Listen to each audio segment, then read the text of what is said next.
টাকা দান করার থেকে কোন কোন ক্ষেত্রে মানুষকে হাওলাত দেওয়া সবচেয়ে বেশি ফজিলতের, সবচেয়ে বেশি আল্লাহ পাকের সন্তুষ্টির।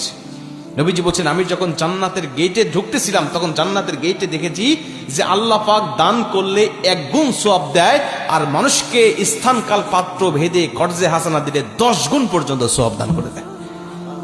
কিন্তু কর্জে হাসানা দেখেন আজকে আমাদের সমাজ থেকে বিলুপ্ত হয়ে গেছে। কর্জে হাসানা নাই। আজকে আপন মানুষের কাছ থেকে আপনি 2-1 টাকা কর্জে হাসানা আপনি পাবেন না।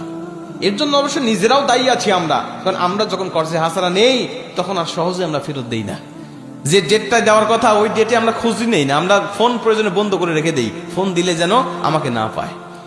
এক দোকানে বাকি খাইছি, বাকি যখন বেশি হয়ে গেছে, হালকা তার সময় আসছে, এরপরে ওই দোকান বাদ দিয়ে অন্য দোকানে দেয়, নগদ খায়, তারপরে ওই দোকানে আর যায় না। কি কিশোরগঞ্জের ঘটনা কি এটাই তো?